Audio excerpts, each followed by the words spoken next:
Somos Accotrans, su solución de transporte y logística.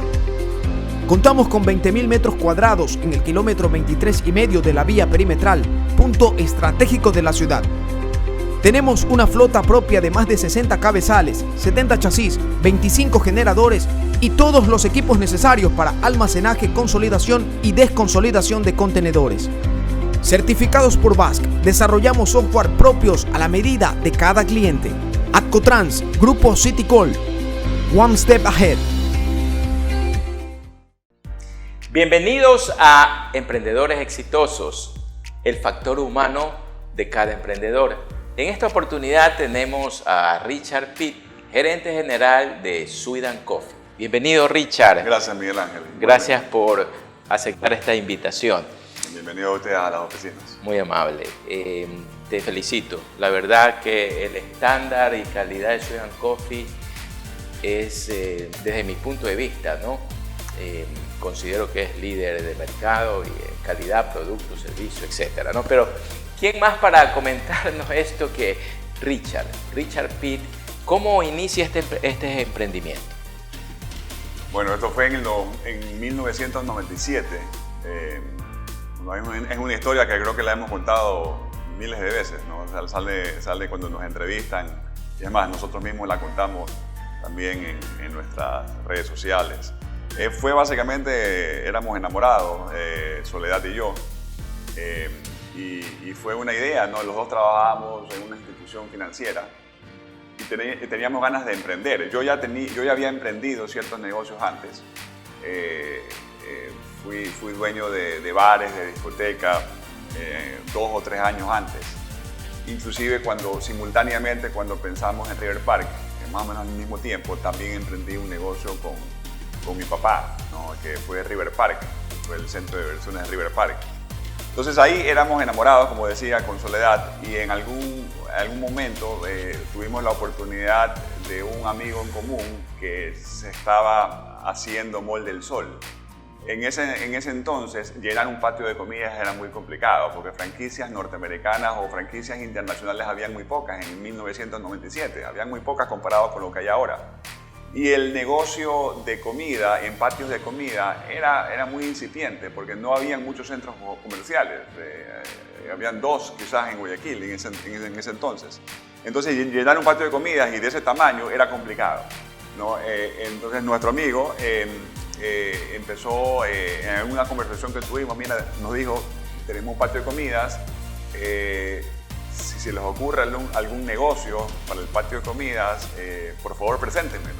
Entonces ahí fue esta oportunidad que la cogimos, ¿no? Y dijimos, bueno, no conocíamos mucho del negocio gastronómico, éramos financieros más bien.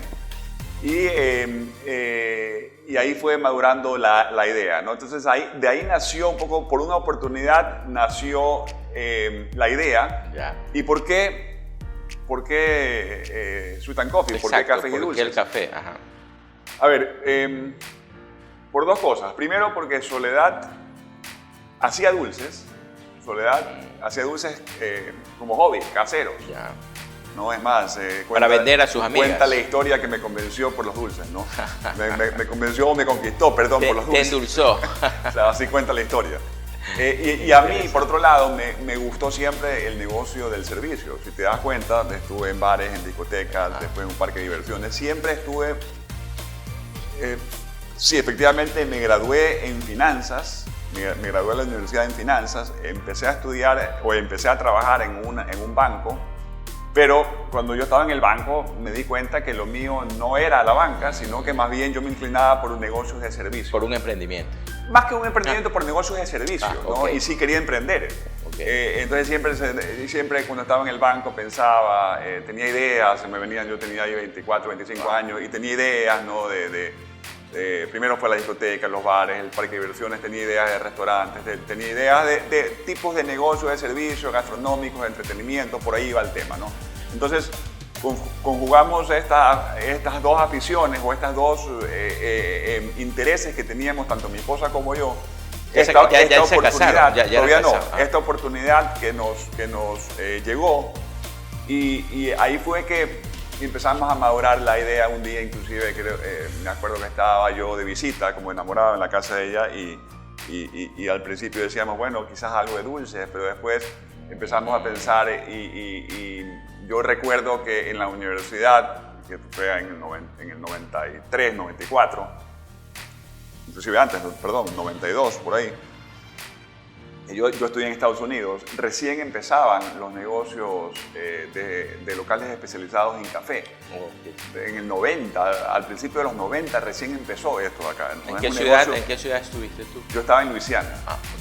Este es un negocio, el negocio de café especializado en América recién empezó por los 90, ¿no? Entonces yo tenía eso en mente, entonces le dije, ¿por qué no apostar por un concepto donde los dulces y el café, las dos cosas sean importantes?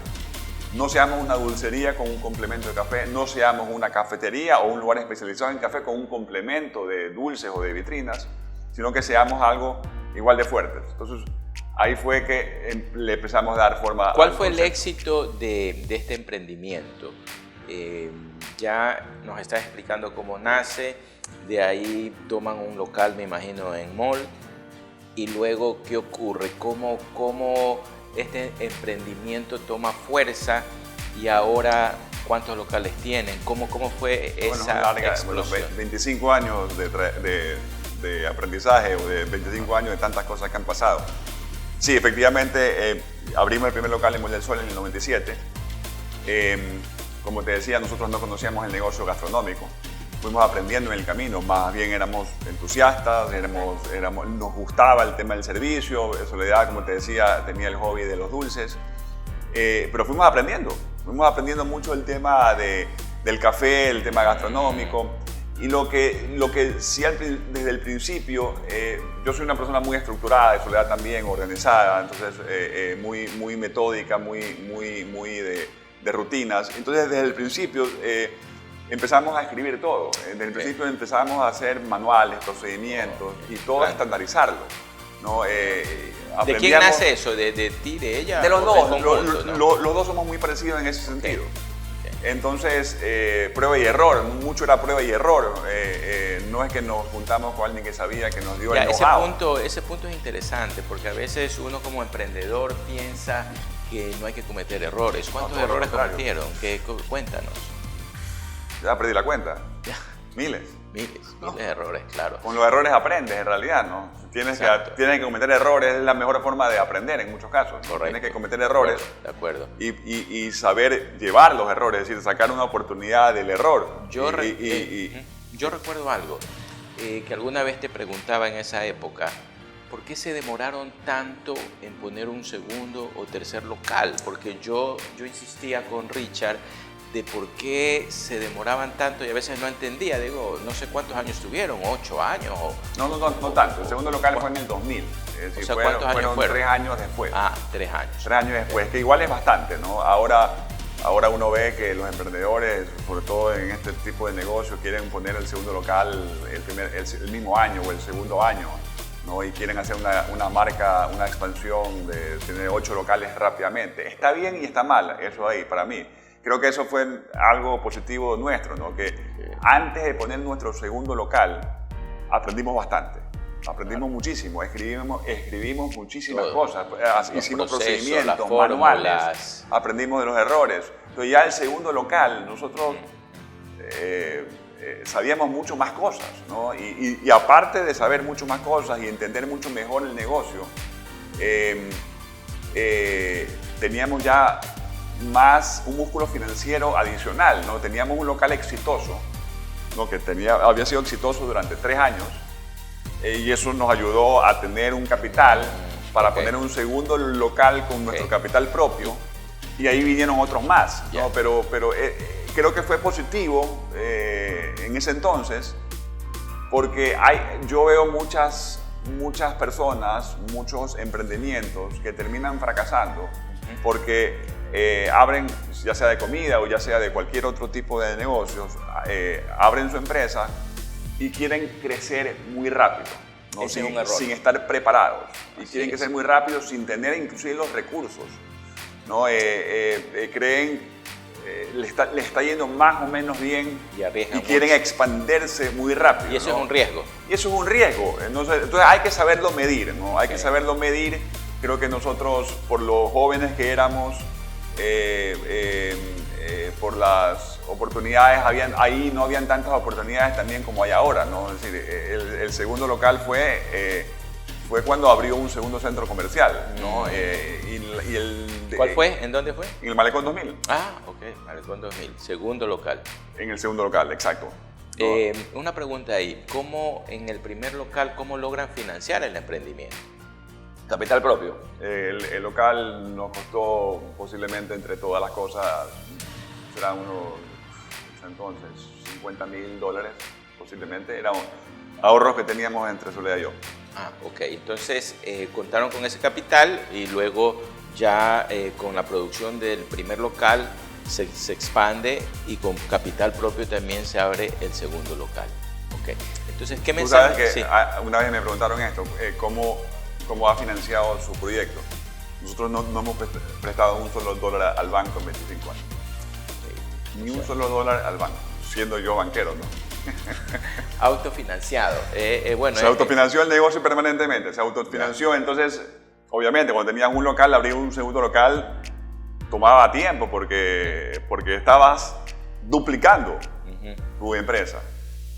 Cuando tenías ya 10 locales, abrir 2 locales, 3 locales, era más sencillo, porque esos 10 locales te daban más recursos. Claro. Ahora que tenemos más de 100 locales y estamos abriendo más o menos 10, 15 locales al año, todo se autofinancia, ¿no? Pero porque puedes crecer mucho más rápido porque tienes más flujo en tu empresa, ¿no? Obviamente si te va bien. Y también una particularidad que los dos son financieros.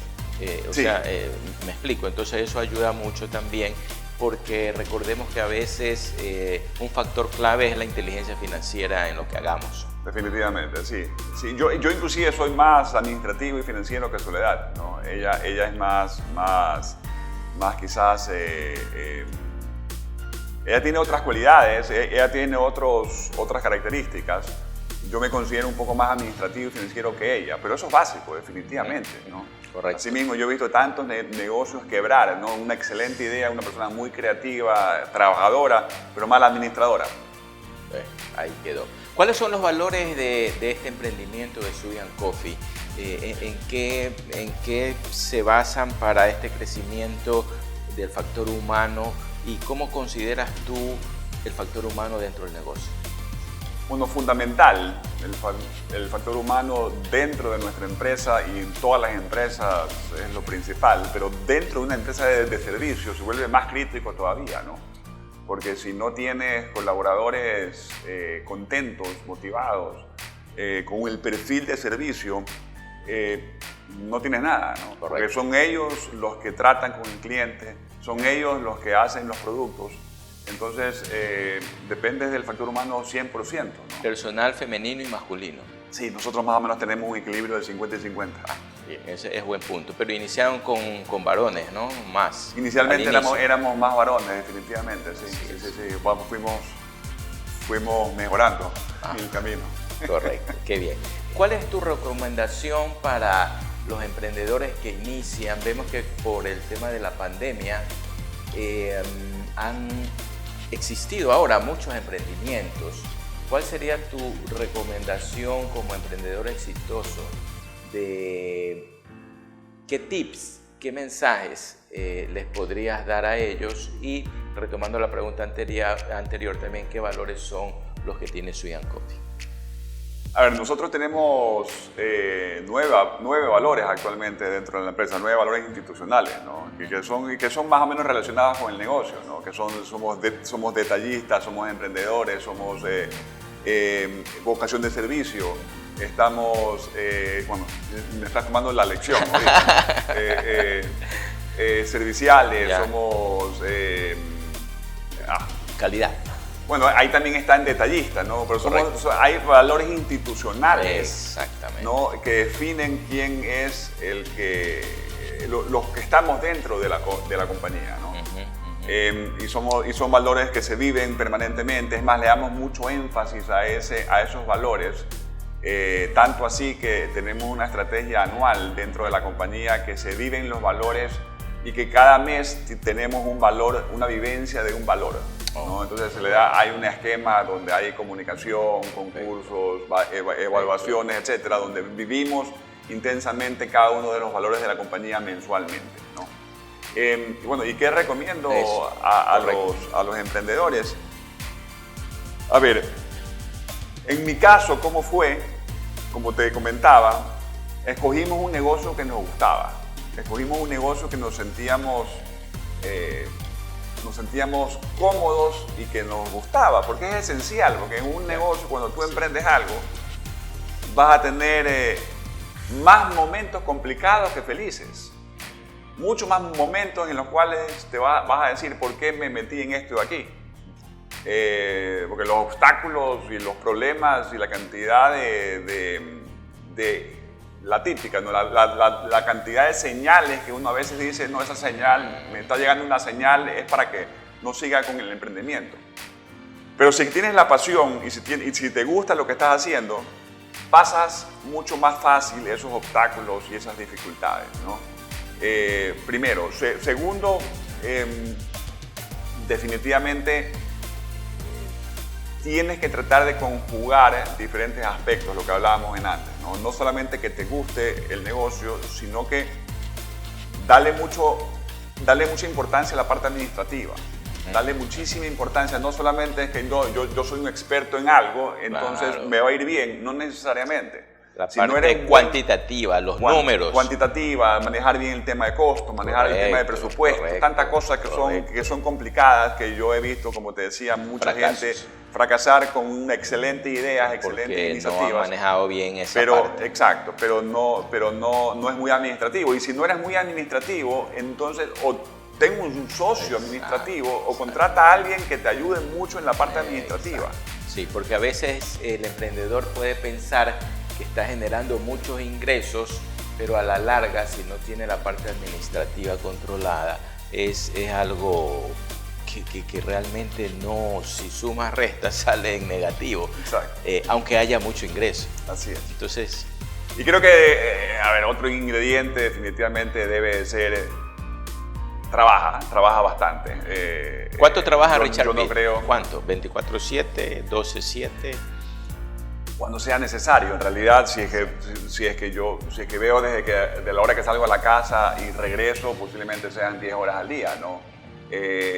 Obviamente los fines de semana también le dedico a mi familia, a mis intereses, pero es no tener horario, ¿no? En este negocio en el cual es 24/7, no tienes que tener horario, tienes que estar dispuesto a momentos que te necesitan ir o dedicarle tiempo al negocio. Y algunos locales son 24/7, efectivamente. Algunos locales son 24/7, así es. Especialmente los que están en los puntos de las gasolineras. Sí.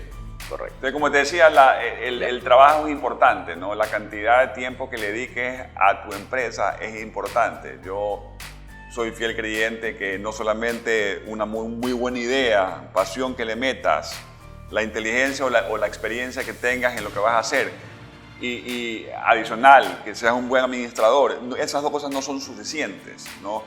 El tiempo que le metas a tu negocio es como cuando uno ve a un deportista y dice, ¿por qué este deportista es mejor que el de acá? Si luego tienen las mismas habilidades. Bueno, este de aquí entrena más. Exacto. Este de aquí se queda después de los entrenamientos 2 horas más, llega 2 horas antes al entrenamiento. Él es mejor por eso ahí. Lo mismo es en el trabajo. Ya has tocado un punto importante, el factor humano, el tema de entrenamiento. ¿Cómo consideras tú el tema de entrenamiento y capacitación dentro de la estrategia de Sweet & Coffee? Importantísimo. Siempre pensamos desde el principio que la forma de poder crecer, expandernos, es teniendo gente más formada, desarrollada, capacitada, ¿no? Porque quizás es más fácil cuando estás tú en un local y tú estás como dueño en el local y supervisas todo y corriges todo, y a veces tú mismo metes mano para que cuando lo hacen mal, mejorarlo. Entonces puedes tener gente que quizás la capacitación no es tan importante porque tú estás ahí. Pero cuando empiezas a expanderte, cuando abres un segundo local, un tercer local y expandes tu negocio, si no tienes gente formada y capacitada, estás destinado al fracaso. Entonces, nosotros lo tomamos muy en serio eso ahí desde el principio, ¿no? Y formamos al principio, bueno, era una capacitación permanente y después formamos Creo que ahí una contaron con universidad. factor humano también, ¿no? Correcto, claro. Estuvimos juntos varios años, ¿no? Que tú nos ayudaste al principio con la capacitación de los colaboradores. Éramos pequeños ahí. Y después vimos la necesidad de hacer una universidad o ya hacer un centro de capacitación mucho más grande e importante, ¿no? Y le pusimos un nombre que es la Universidad del Café. Yo recuerdo que incluso ahí dimos algunas charlas de valor agregado en el tema de la Universidad del Café. Eso te quería preguntar, ¿cómo nace a raíz de los seminarios, creo que se impartían, ¿no? Nace la Universidad del Café? Sí, al principio no teníamos un pensum académico nosotros, no teníamos un esquema o contenidos de los cursos que teníamos que impartir, entonces definitivamente nos ayudamos muchísimo. ¿Qué tiempo dura esa capacitación? A ver, nosotros actualmente tenemos un pensum académico que es de años, ¿no? y que lo hemos formado de tal manera que dependiendo del nivel que estés como colaborador, tienes la opción o se te abren 4 o 5 cursos, digamos, ¿no? Entonces es como la universidad. ¿Al año o esos cursos?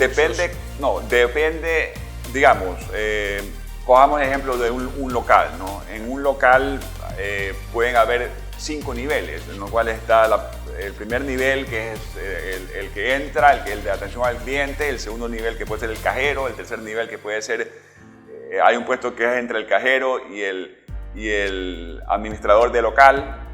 El cuarto nivel puede ser ya el administrador o el gerente de local. Y el quinto nivel pueden ser ya un gerente de operaciones, digamos. Ya, pero ¿qué temas ven ahí? Entonces, por ejemplo, si tú estás en el primer nivel, tú tienes que tomar los cursos de tu primer nivel, que son atención al cliente 1, talento humano 1, motivación, barista 1. Cuando pasas al segundo nivel ya ves, siempre es más o menos relacionado con los mismos temas, ¿no? Correcto, pero ¿cómo formas al gerente? O sea, ya vas haciendo el semillero. Se va haciendo el semillero porque cada persona que va creciendo, antes de pasar al segundo nivel, tiene uno de los requisitos de haber tomado los 5 cursos del primer nivel. Entonces, para pasar al tercer nivel, así mismo, ¿no? Entonces tú cuando ya pasas al quinto nivel, que ya eres gerente de operaciones, digamos, ya has tomado 25 cursos. Fantástico. ¿No? Durante, puede ser 6 años, 7 años, dependiendo de lo que te toma a ti llegar a ese nivel, ¿no? Porque también depende de otras cosas, las evaluaciones, tu edad, hay otras cosas más, ¿no? ¿La edad influye? La edad también influye. ¿Cuentas con personal joven, mediano o también has considerado ya los grandes? Mucho joven, porque mucha gente, si el grueso de la empresa está en la parte de operaciones, ¿no? Y los baristas, los cajeros, son normalmente personas jóvenes, ¿no? Que están recién graduadas o están estudiando o quizás se graduaron del colegio, no han tenido la oportunidad para ir a la universidad. Pero el promedio ahí puede ser 24, 25 años, ¿no? Los líderes sí definitivamente son más adultos. ¿Hasta cuántos años? ¿No? ¿Hay límite? No hay límite, no hay un límite dentro de la compañía, pero los líderes normalmente son más de 30 años, claro, ¿no? Y el promedio debe estar entre 30 y 45. Preparados, por supuesto. Un punto importante, ¿qué es el término barista? Bueno, el término barista es un término italiano, ¿no? Que son los expertos en hacer cafés, como el bartender, ¿no? de los cócteles. Acá es el barista, que es el que hace cafés, ¿no? Es un término italiano que lo pusieron desde los años 80, si no me equivoco. Pero eso es una profesión, ¿no? Es una profesión de ser un experto en lo que estás haciendo. Las personas pueden creer que hacer un café es muy sencillo.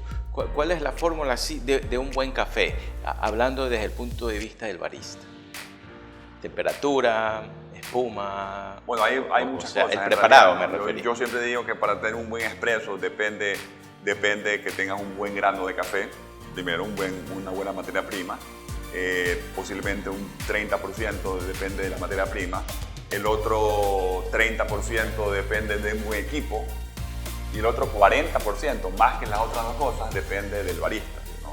Entonces, mucha gente piensa que no, yo compro un buen equipo y tengo un buen grano de café y ahí va a salir una bebida perfecta.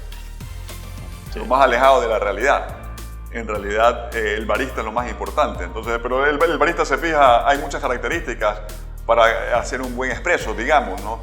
Que es la contextura de la crema, que es para que te filtre adecuadamente el espresso, para que te filtre adecuadamente el agua caliente por el grano molido, depende muchísimo de la presión. Que tengas una buena molienda, ¿no? Si la molienda del grano, que tú mueles el grano para cada bebida, ¿no? Mueles grano y ese grano molido lo usas para el siguiente espresso. Si la molienda no es la adecuada, el café te va a salir mal. Entonces el barista tiene que estar pendiente permanentemente de la molienda y no es cuestión de que en la mañana yo ajusto el molino y ya me sirve para la tarde. No, es más complejo que eso. Uno debe ajustar las muelas del equipo 4 o 5 veces al día, porque se van calentando las muelas, ¿no? Y eso hace que la extracción sea distinta. Entonces tiene que tener mucho conocimiento para poder hacer esos ajustes, para poder identificar cuando el espresso está mal hecho y hacerlo de nuevo. No, es un sinnúmero de cosas en realidad, ¿no? Entonces, creeríamos que el tema de hacer un café es sencillo y simple, más sin embargo vemos que hay mucho conocimiento atrás de una tacita de café, de un espresso, de un cappuccino y de una variedad de cafés. Entonces, la experiencia no es accidente. Así es, ¿no? Son muchos años, ¿no? Y como lo hablábamos antes de la entrevista, nosotros ya llevamos 17 años haciendo un concurso de barismo, ¿no? Este año creo que es el número 17. Donde empezamos hace 17 años con 10 personas, con 10 colaboradores que concursaban en el concurso. Yo recuerdo que se hacía en Mall del Sol, ¿no? Se hacía en Mall del Sol. Y era básicamente no solamente para motivar y para reconocer a los mejores baristas que teníamos dentro de la empresa, sino asimismo también que sirva como una forma de aprendizaje para que ellos entiendan cómo se califica un expreso perfecto, para que entiendan qué es lo que están haciendo bien y qué es lo que tienen que corregir. Entonces, cumplía un propósito importante, no solamente de reconocimiento, sino también de aprendizaje. Vemos cómo un emprendedor exitoso tiene mucho por atrás en relación a su experiencia. El éxito no es de suerte. Coméntanos para terminar la entrevista, Richard. Vemos que hay una maquinaria, que hay un gran esfuerzo para ser un emprendedor exitoso. Esta experiencia, ¿cómo la trasladamos a los que inician ahora su emprendimiento? A ver, aparte de lo que he dicho, que creo que son cosas fundamentales para poder emprender, ¿qué otro consejo puedo dar? En realidad, no es tan difícil como parece, ¿no? Creo que usar mucho el sentido común, la intuición, es importantísimo de cada ser humano, ¿no? A veces uno tiene decisiones que tomar y no las toma por miedo, ¿no? Es decir, ¿cuál será la más adecuada? ¿No? Hay 2 o 3 opciones y no terminas tomando nada porque te da miedo. Sigue tu sentido común, sigue tu intuición, ¿no? ¿Cuál crees que para ti es la más adecuada? ¿No? Si te equivocas, te equivocaste, pero seguiste tu intuición, ¿no? Pero normalmente no te equivocas si sigues tu sentido común, si tomas decisiones con sentido común, ¿no? Para eso son tan importantes los valores institucionales. Los colaboradores me dicen, ¿y esta decisión que se nos presenta con un cliente o con un colaborador, qué hago? Bueno, ahí tienes tus valores, ¿no? Entonces toma la decisión que mayor refleja los valores institucionales. Muy importante. Entonces, si es que tú nos demuestras, mira, tomé una decisión que le costó a la empresa tanto, que fue aparentemente una mala decisión, pero si vemos que fue una decisión tomada por valores institucionales, es la decisión correcta. Mira, yo, lo que tú acabas de decir es súper interesante porque no todo la gente actúa con lo obvio. Es más, gente súper preparada. Yo he visto cómo gerentes de instituciones, hoteles, restaurantes fallan porque no tienen el sentido común. En cambio, en un local tuyo he visto que, qué sé yo, alguien le dice un poquito más de canela. No, la política no me lo permite, más sin embargo acá sí le ponen ese poquito más de canela. O sea, lo que quiero decir en conclusión, que concuerdo contigo, que el sentido común es de vital importancia, porque ese cliente se puede resentir porque no le puso el poquitito más de canela. Y obviamente es un costo para el local. Y el sentido común tiene que ir acompañado con los valores institucionales, porque el sentido común posiblemente tuyo es distinto al de otra persona, ¿no? Entonces posiblemente el ejemplo que tú das puede decir, para mí, ponle más, pero quizás para el colaborador dice, no, pues si le pongo más me va a llamar la atención porque el costo es mayor. Pero si tienes un tema de valores institucionales claros, políticas flexibles, pero sobre todo valores institucionales claros, va a ser más fácil tomar decisiones. Lo que peor le puede pasar a una empresa pequeña, mediana o grande es que el cliente se confunda, ¿no? Y diga, y no necesariamente por diferentes locales, sino que puede ir un día al sitio y lo atienden de una manera y después de otra ocasión que va, lo atienden de otra, porque el colaborador era distinto, era otro colaborador. Entonces los colaboradores están tan confundidos de qué hacer, entonces finalmente el cliente se va completamente confundido y ahí vienen no solamente servicios distintos, sino calidades distintas, comunicación o mensajes confusos. Entonces para mí es muy importante el tema de valores institucionales y que una empresa vaya creciendo. Es más, una de las cosas que a veces nos demoramos como emprendedores, y me incluyo porque del tema de nosotros de valores institucionales le prestamos atención verdaderamente al cuarto año. No nacimos con valores institucionales. Después crecimos y nos dimos cuenta, para que haya un horizonte y un claro objetivo, todos por igual, debemos tener valores institucionales, ¿no? Entonces creo que las grandes empresas se basan en su columna vertebral, su filosofía, en sus valores institucionales. Muy interesante el valor institucional, el actuar con lo obvio, y vemos que el éxito del emprendedor radica en mucho esfuerzo, mucho trabajo, pasión por lo que haces y enamorarte de tu actividad. Gracias, Richard, por recibirnos la marca Noble. Sweet & Coffee. Muchas gracias, Miguel Ángel. Ha sido un placer conversar contigo, una linda entrevista. Gracias a ti.